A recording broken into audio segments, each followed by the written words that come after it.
Welcome back, Thunder fans, subscribers, NBA lovers. Look, I'm even going to welcome Spurs fans here, man. What we got here, we're going to have a look at this upcoming Western Conference Finals, baby. And this is what the world wants to see, including me. Wembanyama versus Chet and SGA. What have we got? We got Spurs versus Thunder, 2026 Western Conference Finals. I'm not overstating this. This is probably the biggest and most important series that's probably going to happen in the NBA for quite some time. I mean, look, whoever wins this series, we're running it back next year. There's no other Western Conference team that's going to push into this top two in the West, man. Like, this is the conference finals for the next few years. And, man, it's going to be fun. This is the start of probably what's going to be one of the most referred to and crazy Western Conference rivals, honestly, going forward, I believe is ever going to happen. I can't think of a bigger series in recent history, anything like this, man. Like, I'll refer back to the 2016, that Thunder versus Warriors Western Conference Finals, Thunder 3-1 lead choke. It still kills me to think about it and hear about it. But if we go ahead to win that series, man, like Durant stays, that we were able to penetrate, almost get past that small ball. They didn't really have that big man at the time, and we had Enes Kanter and Adams, and we'll bang it inside. And if we won that series, I honestly believe that would have changed the course of the NBA, because instead of everyone chasing the Splash Brothers at the time, they would have molded around the way the Thunder were playing, and the Thunder would have won multiple championships. It just changed the course of history. Durant left. Let's not go there. This one here, it doesn't really have this Thunder versus Spurs series this year. It doesn't really have the free agent pending, looming, leaving next year kind of thing or anything like that. It's not final. This is, by all stretches and by everyone's take, this is the start of something that's going to go for a while, and it's going to be friggin' insane, man. Alright, this is the irresistible force and the immovable object. This is it. The winner of this series wins the NBA championship, unless everyone kills themselves in this series and whoever wins fields a eight-man roster going into the finals with missing two starters, because the Knicks and Cavs obviously going off in the East. Those teams are not beating the winner of this series. I'm sorry. I don't care who you are, who you love. The Spurs or Thunder are going to destroy either of those teams. It won't be close. You're looking at a 4-1, 4-2 maximum in the NBA Finals. But let's not look ahead. Let's let's go to this mouth-watering matchup that we have now. So this is the San Antonio Spurs, who beat the Thunder 4-1 in the regular season, dominated the regular season, and Spurs fans are obviously hanging their hats on that and referring to that. Thunder fans, we're not too worried about it, man. I'm looking back at Thunder that went 24-1 at the start of the year. I know that didn't involve any victories over the Spurs, but we're going to get that confidence back, I believe. But man, this matchup is just, I can't say enough about how monumental it is, how mouth-watering it is. Let's just go through the starters on both sides, see who's going to match up, and just, oh man, it's just unreal. It's a lot to unpack here. It's going to be a monster little talk here. So we'll go to the Spurs. You've got obviously Wembanyama anchoring in the middle, man, and he's just ridiculous, generational. Before we go into this, let's just go back at what happened beforehand. So they obviously took out the Blazers relatively easy 4-1, and then the T-Wolves 4-2. T-Wolves pinched one game, another when Wemby got that famous elbow. They were able to hold on for that game, but then once they hit 2-2, man, the Spurs just absolutely destroyed them in games 5 and 6, and just, it was a capitulation like none other. And end of the day, really, I kind of feel like the Spurs didn't really start playing too well until they got angry, and then they just said, see you later, you guys aren't even in our league, and that's what happened. Go back to the Thunder. Look, they played a playing team in that first round of the Suns. That wasn't close. I've said it was a sweep. The world said that was a sweep. That wasn't a matchup that was worthy of an NBA playoff series, honestly, no offense. The Suns, they were way ahead of where they should have been. Then the Lakers, man, without Luka Doncic, that was never going to be a very close series. I called sweep. A lot of people called sweep. A lot of people thought Luka was coming back halfway, as was Jada, but that never happened, and the sweep it was. Game 4, the Lakers probably threw a decent shot at it, and it was actually good for the Thunder to have a close game and win a close game on the road in the fourth quarter. They had to come out in crunch time, and they did. It was nice to have that, because it's been one-way traffic, and that's not ever good to go into a conference final untested, and that's what was probably happening, looming, and it may still be happening. It's going to be interesting, man, because the Spurs are looking pretty good. I've watched every game from both of these series now. And Wembanyama, man, I'll go back to the Spurs starters, but Wembanyama, what he can do at the center defensively is unbelievable, man. I don't think I've ever seen. I've been watching the NBA since early early 90s, 91, 92, I sort of started watching. Became a full phenomenal, just mad on it. I love it. I've never seen a centre. Obviously, we've seen your Matumbos, your Elijah Wines. They're people that can control the paint inside. But you've never seen a centre that can control the paint as well as potentially 16 to 18 feet. If he's under the cup and you're looking like you're gonna, his instincts are insane. If you're looking like you're gonna sort of drive in and get some kind of mid-range 16-foot shot, he can erase that, man, from under the cup, man. He can make up that gap with his height, his reach, and not just that, his defensive reflexes and his defensive instincts are really underestimated. They are insane. They're probably as good as Hakeem and the Mutombo. They're probably the best shot blockers I've seen in my time. Those guys were insane. But this guy is so nimble and so quick-footed, and his reflexes are insane. He can swat shots from anywhere. I mean, look, he can block 3-point shots, but what I'm saying is from the keyway, if he hasn't been drawn out, he just changes everything. I watched the T-Wolves towards the end of that series, man, and Finch isn't a terrible coach, man. They're sort of probing, maybe beat a man, get a nice screen, get somewhere. Wemby's just lurks, man. It just completely destroys your offense. It's very, very dangerous what he can do defensively. It's unbelievable. I believe it's unseen before. But time will tell how the Thunder can work their way around it. So we go back to the Spurs, and you've got they've got a very formidable starting five, and they've got a very strong four off the bench. A couple of those bench players are a bit more inexperienced, but we'll get to them. So starting you've got Champagny, Wemby. And Champagny's a sharpshooter, man. He can play some good D. He's very undervalued on D. He's a great player, man. I don't think he's bad at all, man. And then in the backcourt, you got Vassell and Fox, man. Vassell's playing out of his skin, man. Way ahead of his time. He's not playing like a young player, man. He's playing like an 8-year vet. And De'Aaron Fox, man, I've followed his career pretty closely. In the Kings, I always found him to be somewhat erratic. Great player, obviously a speed star, clutch player, but I found he could be very erratic. I've never seen him play so controlled as he is right now, man. He's like this ridiculous veteran point guard leader right now. And he's got them playing super well. And when he's on there, he's just got poise. He doesn't make a whole lot of mistakes. Intelligent, man. Great player. That starting five is, like superb, man. It'll go with anyone, and we'll go with the Thunder. It's not a problem. But then we come off the bench, and they've got some pretty good players coming off the bench. You've got Keldon Johnson, I think, 6th man of the year. Am I mistaken here? You got Luke Cornett, who everyone is referring to as the best backup center in the NBA. He spells Wemby probably 15, 20 minutes a game, or he probably plays 15, 20 minutes a game, but you might spell Wemby for 10 or so. He comes in, plays great defense, he blocks shots, he's vertical on everything, he contests everything inside. He's not that far behind Wemby with what he can do defensively. Like, he's not as nimble, obviously, but around the cup, he doesn't stretch out like I was saying earlier, Wemby can. But around the cup, he's very deadly, and he's very, very much restricts you going to the hole. So we're going to have our work cut out for him. We're going to have to try and get him in foul trouble. The Thunder is going to have to get him in foul trouble. And then you've got Dylan Harper, and you've got Carter Bryant, younger players, and they're excelling. Both of them are just playing just years beyond their time, man. Then you've got a couple other players, Harrison Barnes, a couple other players might play some spot minutes, but that's kind of your core. I'd say they run kind of 9 deep at a core, and then you might see Harrison Barnes, you might see Plumlee, but they'll be 5 minutes in a blowout either way, or heavy foul trouble, but you pretty much generally run a 9 deep, and it's a solid 9 deep, man. A couple of them off the bench are a little bit inexperienced, but that has not shown in the slightest in this playoff series so far.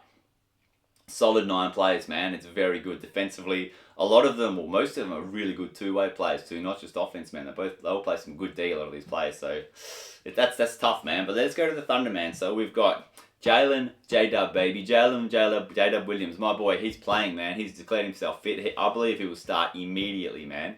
And so that's going to leave us with Chet at center, man. Like I said, Chet and Wemby. That's going to be a fun clash. We'll talk about that in a minute. But I just want to run through our starters and see how we got. So we've got Chet. We're going to have J-Dub. We're going to have Lou Dort. We're going to have, obviously, SGA, baby.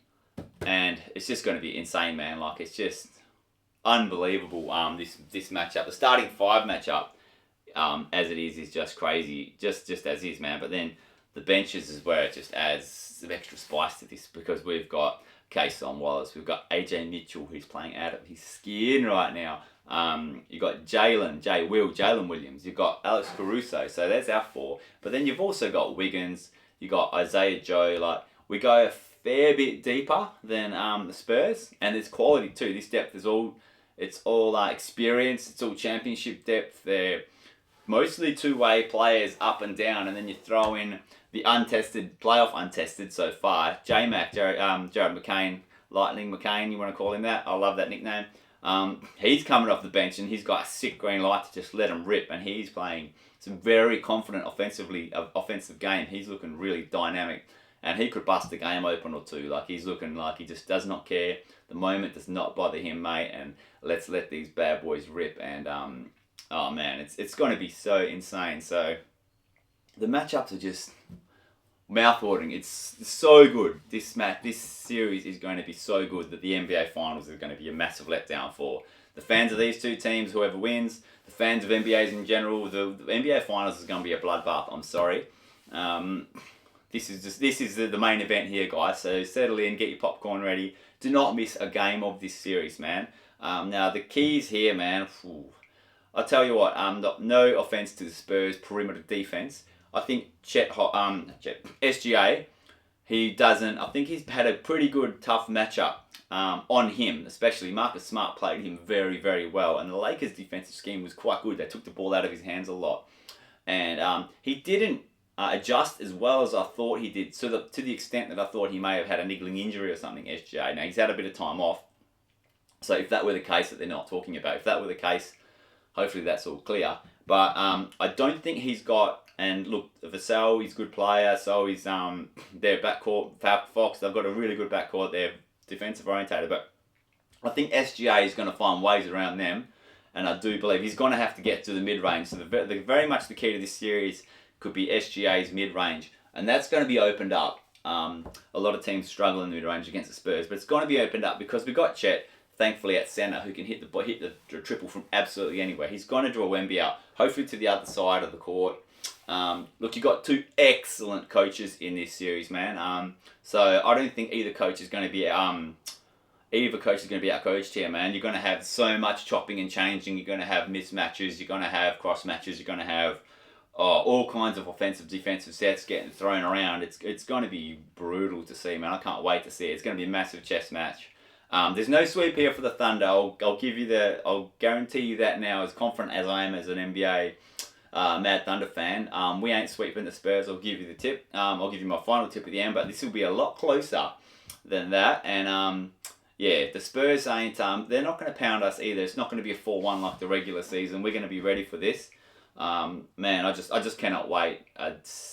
Another big key is obviously that Wemby. We're going to have to neutralise his effectiveness defensively in the paint and offensively too. I haven't spoken about his offense very much, but he can score from obviously anywhere. Like bloody 30 feet in, man. Mid-range, long, inside. He's got these long, towering drives, dunks. He can hit all kinds of stuff. And we do have someone that can cover him quite well, Chet. But I do think with the X factor we've got is Jay Will off the bench. He's got a bit of size, as in not height, but I think he's 6'9", 6'10", but he's got the strength, and he can hold Wemby off a bit. So I believe they'll pay him on Wemby one-on-one a bit, and then Chet's going to be the one that's floating around. And Hartenstein, I didn't even mention Hartenstein as a starter. I'm so sorry. He just popped in my head now. Far out. Hartenstein obviously starting at the power forward, and what a formidable front court that is. So we've got Hartenstein will probably take a lot of time on Wemby, but then we've got Jay Will. So we've got three legit strong people. Well, people say Chet aren't strong, but at least he can match him up well, size-wise, height-wise. But we've got three legit matchups for Wemby, which I like, and we can throw multiple defensive looks at him. We saw that last year against the Nuggets when Joker was... Actually, Jay Will did a really good job on Joker for a couple of games, and just throwing that extra defender, a different defender at someone like that makes them think, makes them use a different tool.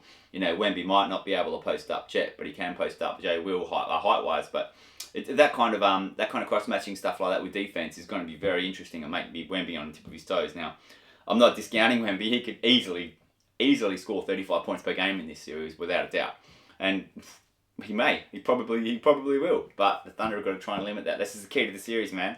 You've got to keep Wemby in check on both ends. But I think the key for restricting the Spurs is obviously keeping their three-point shooting. We've got to restrict their three-point shooting. Three-point shooting is excellent. They're intelligent. They're unselfish.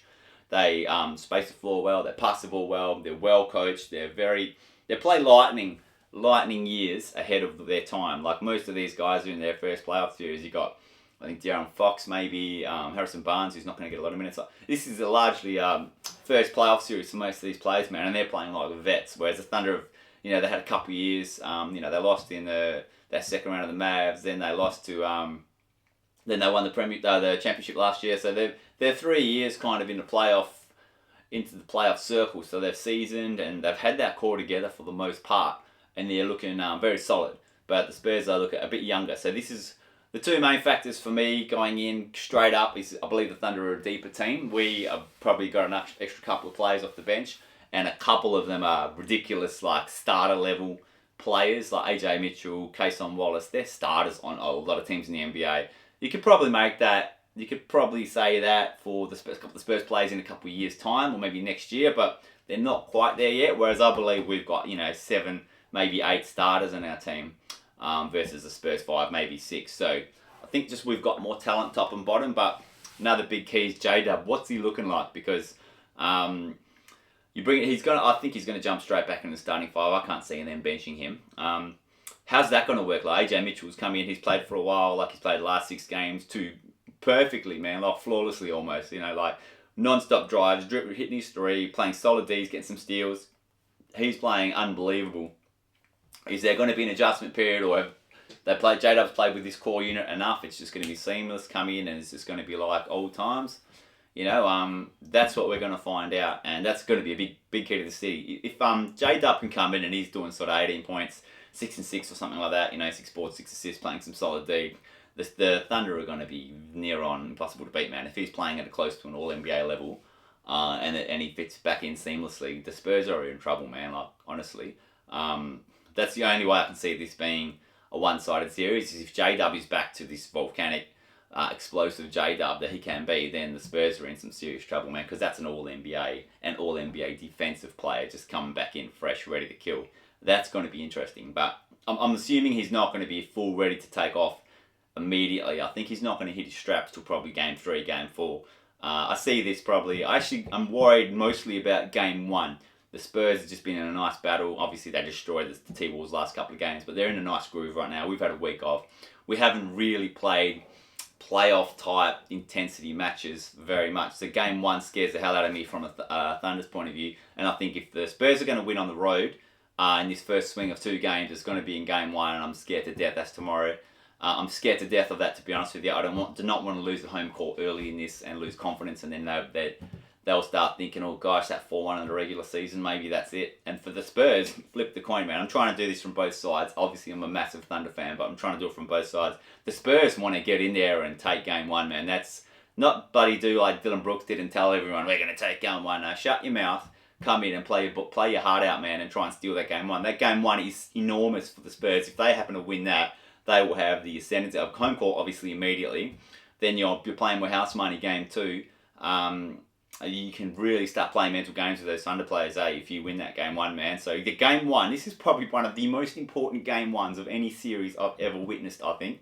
And I'm going to get to watch it live, baby, and I am going to absolutely love it. It's so stressful, but so much fun at the same time. And this series will go down in history as one of the most important series of all time. I'll honestly tell you that. This is going to be historic. If the Spurs win this series, and they'll win the title if they win this series, make no doubt about that. If the Spurs win this series, man, they're way ahead of time, man. They shouldn't. They would have been happy to be in the play-in this year. Maybe make the top 6, just play a first round matchup, competitive. But look, man, they've gone to the conference finals. They've gotten there quite convincingly. If they leapfrog the Thunder this year, after Thunder working so hard the last 3-4 years to get to this point and be champs, if they leapfrog them this year, man, the Thunder might not get them back, man. I mean, as much upside as the Thunder have got, the Spurs have just about the same. Like, they're almost youth-wise, the Spurs a couple of years younger, which is insane, man, to think that the Thunder is this unbeatable young team who've got to the top of the mountain. And there's this team that's bloody younger than them that's ready to jump them already. So this is so important for everything, man. The Thunder everyone here has to realise, the players, the fans, the seismic aftermath of this, whoever wins. The Thunder win, they keep the Spurs down one more year. That doubt grows. That first championship is always the hardest championship for a player a core unit. I'm not saying the Spurs haven't won a title, I've won it, but obviously a different playing group. That first title is the hardest one you're ever going to come across. That was my concern last year. You got to get over the hump. You got to get over the bloody hump, and we did, thankfully. And the start of this season with 24-1, we were like, unstoppable, and we're on this high. The Spurs win that now, man. They're going to be invincible, man, and this is going to be unbelievable. This rivalry, man. Like, this is just the start. I'm telling you, this is probably the start of 5. I'm saying 5 to 6 consecutive Western Conference Finals. San Antonio versus Oklahoma City. You can take that to the bank. You can replay this video. It's on YouTube forever, man. There's no one moving any needles. Contenders and third through 8th seed in the West coming close to these guys for a couple of years. I don't care what you do, and you can trade LeBron, you can trade Antetokounmpo, you can trade all these big names, but it doesn't work anymore. You can trade 5 first-round draft picks for Kevin Durant for the 50th time, for the 10th franchise to do it, and think it's going to get him somewhere. But it's too late for that stuff now. It's all about depth. And these two teams, Spurs and Thunder, have got depth from 1 all the way down to 9, 10, 11. It's insane, the depth. The level of depth these two teams have is ridiculous. You can swap superstars, Steph Curry, LeBron James, and Giannis Antetokounmpo, mate. And whatever role players you can cobble in with whatever's left in your salary cap after that. They're not beating either of these two teams in 7-game series, man. These two teams are destined for 60-win seasons, 65-win seasons probably. And one of these two teams is going to win 70 games in the next couple of years. You watch that. These two teams are set for quite some time, and the Thunder have got a ridiculous amount of draft picks too. On top of this, we've got Sorba, who hasn't played a game yet. Like, that's insane, man. He's a really quality center. We've got pick 12 in the draft. We've got just so much upside, but so do the Spurs. So this is everything. This is the two young beasts clashing. One is a champion. One's a young champion. One's a young contender that's shouldn't be contending yet, but this Wemby's insane, and he's lifted his entire core squad around him to the point where they're legitimate championship contenders. It's insane. I'm not an arrogant Thunder fan that's saying, we're going to sweep you, we're going to smash you 4-1. I see this as being an incredibly competitive series. Injuries, I hope, do not play a part in here. They do, unfortunately, and a lot of playoff championships and final series and Western Conference Finals are marred by a crucial injury to a superstar. So look, I'm going to touch wood and say nobody in either roster goes down with an injury. There's no ridiculous suspensions. There's going to be a flagrant foul or two, I believe, in this series. Don't worry about that. But there's no ridiculous suspensions in a Game 7 or a crucial Game 6 or something like that. There's no injuries. Everyone's 100% healthy in this series, and they go to war. I think we're going to go to 6 in this series. There's a possible, very, very possible chance of scoring 7.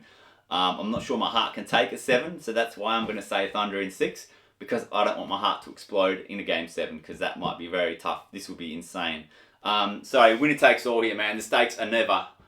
I'm not sure. I'm sure there have been many series in the past where whoever wins is going to continue on to mutilate the Eastern Conference or Western Conference, respectively, representative in the NBA Finals. Well, this is as big a case for that as you're ever going to see. I'm sorry, New York fans and Cleveland fans, you're playing for second place right now. You're playing for an Eastern Conference championship, but you are going to get mutilated in the NBA Finals. It will be a sweep.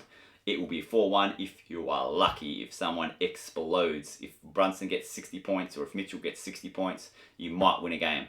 But no, sorry, Spurs or Thunder are winning this title. Whoever wins this, so the stakes are not high. I've got the Thunder in 6, man. But it honestly could go either way, man. I just hope no one's injured. I don't want anyone injured, man. Our team, the Thunder or the Spurs. I don't want excuses for one team, and I don't want a massive hole in any team. I want the best team to beat the best team, and whoever wins that, man, is the best young team in the NBA, and that's going to be another bloody young champion this year. And this rivalry is just beginning. It's going to be absolute dynamite, guys. So strap in. This is chapter 1, man. I'm telling you, chapter 1. This is not the last time you're going to see these guys meet in the Western Conference Finals. If I'm the only one that thinks that, then there's some people out there who've got no clue. Enjoy the basketball, guys. This is going to be insane. Not just Spurs and Thunder fans, but everyone. If you're not a fan of either of these teams, watch it, man. This is going to be ballistic from start to finish, game 1 through to whatever game it goes to, maybe 7. This is going to be ballistic. Both teams, two-way, man. Both teams have got multiple two-way player superstars here. This is frighteningly good matchup, man. Do not miss a second of this. Watch it live. do what you got to do, man. Thunder up, guys. Thunder up. But I'll be back after every game to discuss this monumental chess match. What happens? And man, I'm happy right now. I'm stressed, but I'm happy. Thunder up, baby. And yeah, the NBA's in a good place if this is your Western Conference Finals, man. But they got to boost the East up, man.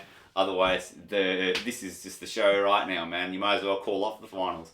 Anyway, thanks, guys. Appreciate you watching. I had a lot of comments from people in the States. I'm in Australia. I love basketball. I feel like I'm there when I'm watching it, man. And there's nothing like the NBA, guys. Thanks for subscribing and thanks for watching. Cheers.